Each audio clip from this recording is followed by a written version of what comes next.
नमस्ते बच्चों। कक्षा 7 विषय विज्ञान लेसन 8 पवन तूफान और चक्रवात। इन चीज़ों के बारे में कुछ हद तक तो आप जान सकते हो और इससे ज़्यादा इस पाठ में अपने पढ़ेंगे समझेंगे तो अपने को पवन तूफान और चक्रवात के बारे में समझेंगे। इनके अंतर क्या है कि पवन क्या है, तूफान क्या है और चक्रवात क्या है और ये क्यों उत्पन्न होते हैं, इन सभी चीज़ों के बारे में इस अध्याय में अपने अध्ययन करेंगे। तो शुरू करते हैं कि उड़ीसा के तट को 18 अक्टूबर 1999 को एक चक्रवात ने पार किया था। उड़ीसा कोई है, उसके तट को 18 अक्टूबर 1999 मतलब आज से कई साल पहले एक चक्रवात ने क्या किया था, पार किया था। इस चक्रवात का पवन वेग 200 किलोमीटर प्रति हॉर्स था। 200 किलोमीटर प्रति हॉर्स का अर्थ होता है कि 200 किलोमीटर को ये तय कर लेता था 1 घंटे में। चक्रवात ने 45,000 भवनों को तहस नहस किया था। 45,000 भवनों को क्या कर दिया था, तहस नहस कर दिया था, नष्ट ही कर दिया था, जिससे 7 लाख लोग बेघर हो गए थे। इतना तो कब हुआ था, 18 अक्टूबर को। ये सब कुछ तो 18 अक्टूबर को हो गया था। क्या हो गया था कि 45,000 तो भवनों को तहस नहस कर दिया, 7 लाख लोग बेघर हो गए थे।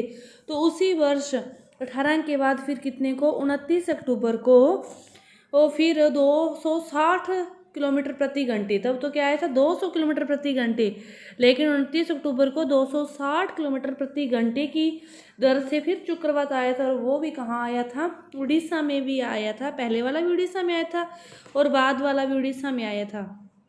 इसके साथ ही 9 मीटर ऊंची समुद्री लहरें तट से टकराई थी और हजारों लोगों ने अपनी जान गंवा दी थी। करोड़ों रुपए की संपत्ति नष्ट हो गई थी।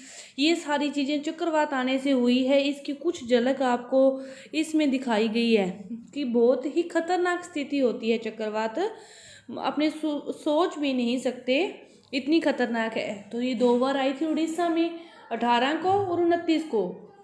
18 को तो आई थी, वो तो आई थी 200 किलोमीटर प्रति घंटे की दर से, लेकिन 29 को आया था तो वो आया था 260 किलोमीटर प्रति घंटे की दर से। ये सारी चीज़ें हैं, समझ में आ गई होगी। इससे आगे देखो, फिर इन सबको सोचकर पढ़कर अपने को लगता है कि चक्रवात होते क्या हैं, ये बनते कैसे हैं और इतना विनाश क्यों होता है, इन सब चीज़ों के बारे में अपने अध्ययन करेंगे। तो देखो, हम वायु द्वारा होने वाले कुछ क्रियाकलापों से आरंभ करते हैं। ये क्रियाकलाप हमें चक्रवात से संबंधित कुछ मूलभूत विशेषताओं को स्पष्ट करने में सहायक होंगे। और इससे पहले कि हम क्रियाकलाप आरंभ करें, याद रखिए कि गतिशील वायु पवन कहलाती है। जो वायु है गतिशील, उसे क्या कहते हैं, पवन कहते हैं। इसके बाद देखो, वायु दाब डालती है, इसी से सारी चीज़ें उत्पन्न होती है। तो वायु दाब कैसे डालती है, इसके लिए एक क्रियाकलाप आपने पिछली कक्षा में भी किया था। और देखो क्रियाकलाप 8.1 कि जब हम किसी क्रियाकलाप में कुछ गर्म करना हो तो वह सावधानी से कार्य करना चाहिए। अच्छा होगा यदि ऐसे सभी क्रियाकलाप आप अपने परिवार के बड़े सदस्यों की उपस्थिति में करें या इन्हें अपने शिक्षक की उपस्थिति में करें। कि कोई भी क्रियाकलाप करो, कोई भी चीज़ गर्म करो तो वो पहली बात तो बहुत सावधानी से करें, सब कुछ पता हो कैसे करना तो ही करें, नहीं तो किसी की उपस्थिति में ही करें, अन्यथा आग के पास के कार्य नहीं करें। इस क्रियाकलाप में आपको क्या करना है, पानी उबालने की आवश्यकता पड़ेगी। ढक्कन वाला टिन का एक डिब्बा लीजिए, इसे पानी से लगभग आधा भर लीजिए और डिब्बे को क्या करो, मोमबत्ती की लो पर तब तक गर्म कीजिए जब तक कि पानी उबलने न लग जाए। एक क्या करो, ढक्कन वाला डिब्बा ले लो, उसको तब तक गर्म करो जब तक पानी उबलने न लग जाए। पानी को कुछ मिनट तक उबलने लग जाए, उसके बाद भी कुछ मिनट उबलने दीजिए, फिर जो बर्नर है उसको बुझा दीजिए। तत्काल ही डिब्बे का ढक्कन कसकर बंद कर दे और गर्म डिब्बे को बंद करने में सावधानी बरतें। अब डिब्बे को सावधानी से धातु के गहरे पात्र और या वाश बेसिन में रख दीजिए और डिब्बे पर ठंडा पानी डालिए। तो क्या होगा, डिब्बे के आकार में परिवर्तन होगा यह नहीं होगा। डिब्बे के आकार में परिवर्तन, देखो ये डिब्बा था, जब उससे पानी डाला तो डिब्बे का आकार कैसा हो गया, परिवर्तन हो गया। यदि आपको टिन का डिब्बा न मिले तो आप प्लास्टिक की बोतल भी ले सकते हैं। इसे गर्म जल से भरकर बोतल को खाली करके तत्काल क्या करो, कस कर बंद कर दो। अब इसको नल के बहते पानी में रख दो तो यही हाल उस बोतल का होगा। तो ये इसका क्यों होता है, जब आप पतंग उड़ाते हैं तो आप क्या पीछे से आती पवन सहायक होती है। यदि आप किसी नौका में हो तो क्या इसे चलाना आसान होगा, यदि पवन उस दिशा के, आप तो इस सब कुछ ही छोड़ो, आप जा रहे हो, इस दिशा में आप जा रहे हो, लेकिन उस दिन जो हवा चल रही है, वायु चल रही है, उसकी दिशा उल्टी है, तो वो आपके चलने में सहायक है या कोई दुविधा उत्पन्न करती है, तो वह दुविधा उत्पन्न करती है, चलने में सहायक नहीं होती। ये सारे जो उदाहरण हैं ये उसी के ही हैं। आप जानते हैं कि हमें साइकिल के टायर को कसा हुआ रखने के लिए उसकी ट्यूब में हवा भरनी पड़ती है। आप यह भी जानते हैं कि यदि साइकिल की ट्यूब में बहुत अधिक हवा भर दी जाए तो वह फट भी सकती है। ट्यूब के भीतर हवा क्या करती है, साइकिल की ट्यूब में हवा कैसे उसके आकार को बनाए रखती है। तो देखो ये सभी जो अनुभव हमें ये आवाज़ देते हैं कि वायु क्या करती है, दाब डालती है। इस दाब के कारण ही पवन द्वारा वृक्षों की पत्तियां, बैनर या झंडे लहराते हैं। आप कुछ अन्य अनुभव भी बता सकते हैं जो ये प्रदर्शित करते हैं कि वायु दाब डालती है। इस उदाहरण से तो आप बहुत अच्छे से समझ सकते हो कि आप इस दिशा में आगे बढ़ रहे हो, लेकिन जो उस दिन हवा चल रही है वो इस दिशा में चल रही है, तो आपको पूरा महसूस होता है कि आपको पीछे की तरफ कोई धक्का लगा रहा है। तो इसका अर्थ क्या हुआ, दाब डाल रहा है कोई आप पर, यही हुआ। आइए हम अब यह जानने का प्रयास करते हैं कि डिब्बा या बोतल विरूपित क्यों हो गया था। जब डिब्बे पर पानी डाला गया था तो डिब्बे के अंदर की कुछ भाप थी, वो क्या थी, जल में संघनित तो हो जाती है, जिससे भीतर में जो वायु की मात्रा थी वो क्या है, कम होगी, और इसके परिणाम स्वरूप डिब्बे के भीतर की वायु का दाब डिब्बे के बाहर की वायु के दाब से कम हो जाता है, और दाब के इस अंतर के कारण ये डिब्बा क्या होता है, पिचक जाता है। यह क्रियाकलाप पुनः पुष्टि करता है कि वायु दाब डालती है।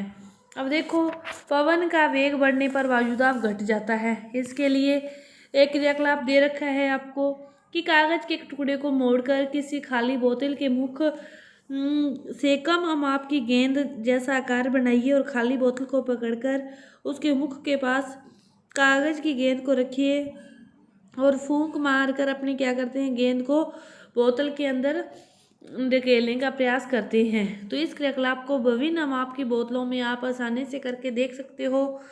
तो फिर क्या होता है कि कागज की गेंद को फूंक मारकर बोतल में डालना कठिन क्यों है, क्योंकि जो उसका माप है वो क्या है, मुख के कम से कम माप की गेंद को बनाते हैं, तो वो क्या है, जो माप बहुत कागज है वो क्या है, हल्का है।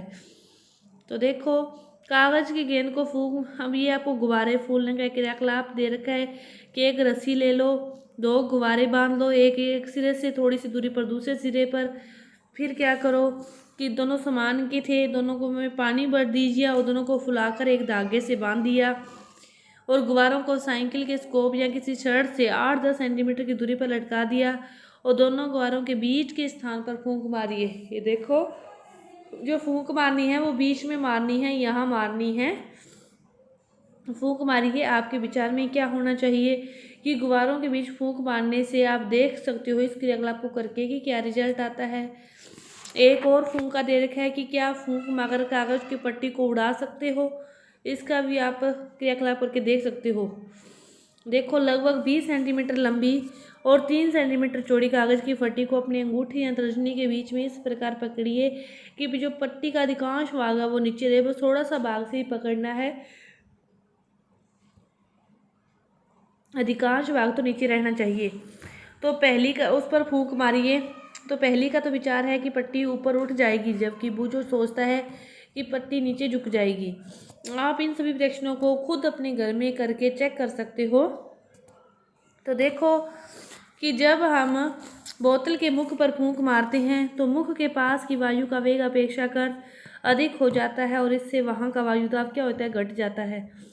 तो बोतल के भीतर वायु दाब उसके मुख के निकट के दाब से अधिक हो जाता है।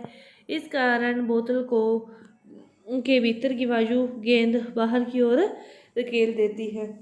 जो दूसरा क्रियाकलाप था गुब्बारों वाला, उसमें क्या होता है देखो कि तो वे एक दूसरे के पास आने का प्रयास करते हैं। ऐसा कैसे होता है कि जब हम अपने गुब्बारों के बीच में फूंक मारते हैं तो वो क्या करते हैं, एक दूसरे से दूर होने की अपेक्षा एक दूसरे के पास आने का प्रयास करते हैं। यह तब ही संभव होगा जब गुब्बारों के बीच के स्थान की वायु दाब किसी भी तरह कम हो जाए, तब गुब्बारों के दूसरी ओर का दाब उन्हें एक दूसरे की ओर धकेलेगा। इसके बाद कागज की पट्टी पर फूंक मारते हैं तो यह ऊपर की ओर उठ जाती है। पुनः ऐसा तभी संभव है जब कागज की फूंक मारने पर पट्टी के ऊपर का दाब कम होगा, तो वो कहाँ उठ जाएगी, ऊपर की ओर उठ जाएगी। हम देखते हैं कि पवन का वेग बढ़ने से वायु दाब वास्तव में क्या हो जाता है, कम हो जाता है। कि जैसे जैसे पवन का वेग बढ़ जाता है और वैसे वैसे वायु दाब क्या हो जाता है, कम हो जाता है। आप कल्पना कर सकते हैं कि क्या होगा यदि तीव्र वेग की पवन भवनों या झोपड़ियों की छत के ऊपर प्रवाहित हो। यदि छत कमजोर होगी तो वह ऊपर उठ जाएगी और पवन उसे अपना साथ उड़ा ले जाएगी। यदि आपने कभी ऐसा देखा होगा तो अपने मित्रों को आप बता सकते हो। आप जानते हैं कि गतिशील वायु क्या कहलाती है, पवन कहलाती है। जो गतिशील हवा है, वायु है, वही क्या कहलाती है, पवन कहलाती है। पवन सदैव अधिक वायुदाब वाले क्षेत्र से कम वायुदाब वाले क्षेत्र की ओर गति करती है। पवन सदैव अधिक वायुदाब वाले क्षेत्र से कम वायुदाब की ओर गति करती है। वायु दाबों के बीच जितना अधिक अंतर होगा तो पवन का वेग भी उतना ही अधिक होगा।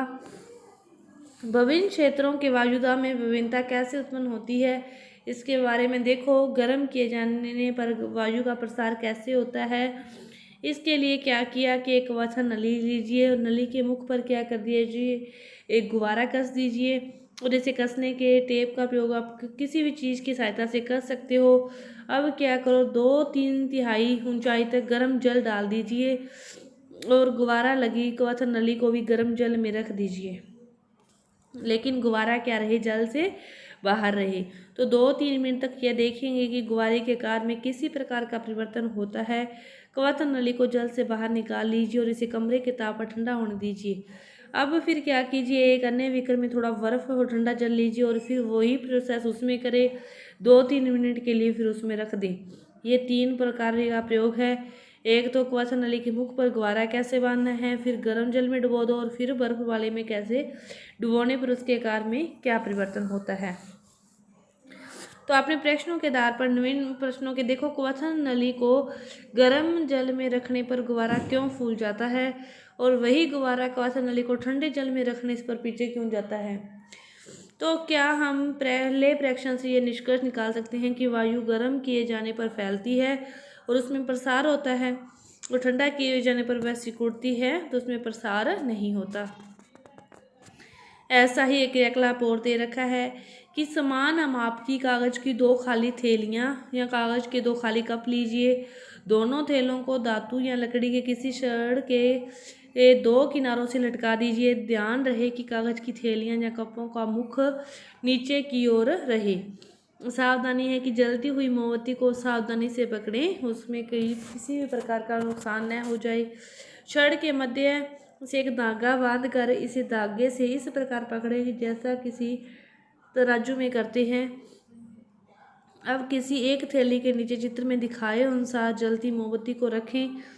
तो देखो चित्र में क्या दिखाया है, ये दिखाया है, देख लो ध्यान से। क्या यह क्रियाकलाप दर्शाता है कि गर्म होने पर वायु क्या होती है, ऊपर उठ जाती है, जैसा कि मोमबत्ती की लौ से गर्म वायु ऊपर की ओर उठती है और थैली को ऊपर ले जाती है और संतुलन का बिगड़ना सुझाता है कि गर्म वायु ठंडी वायु से हल्की होती है। यह याद रखना भी महत्वपूर्ण है कि गर्म किए जाने पर वायु का क्या होता है, प्रसार होता है, वह अधिक स्थान घेरती है। और जब कोई दी गई वस्तु पहले से अधिक स्थान घेरती है तो वह हल्की प्रतीत होती है। इसीलिए गर्म वायु ठंडी वायु की अपेक्षा हल्की होती है और यही कारण है धुआं कहाँ उड़ता है, ऊपर की ओर उड़ता है। प्रकृति में अनेक स्थितियाँ होती है। यहाँ किसी स्थान या क्षेत्र से वायु गर्म होने के कारण ऊपर उठती है और ऐसी स्थिति में उस स्थान का जो वायु दाब है वो क्या हो जाता है, कम हो जाता है और पवन बहने स्टार्ट हो जाती है। तो फलस्वरूप उस स्थान के आसपास की क्षेत्र जो ठंडी वायु है वो प्रवाहित होकर क्या होती है, उस स्थान को की ओर आने लगती है और इससे वायु में संवहन धारा उपस्थित हो जाती है। आपने अध्याय 4 में इसके बारे में पढ़ा है, तो बाकी का जो लेसन है वो अपने अगली वीडियो में करेंगे। धन्यवाद।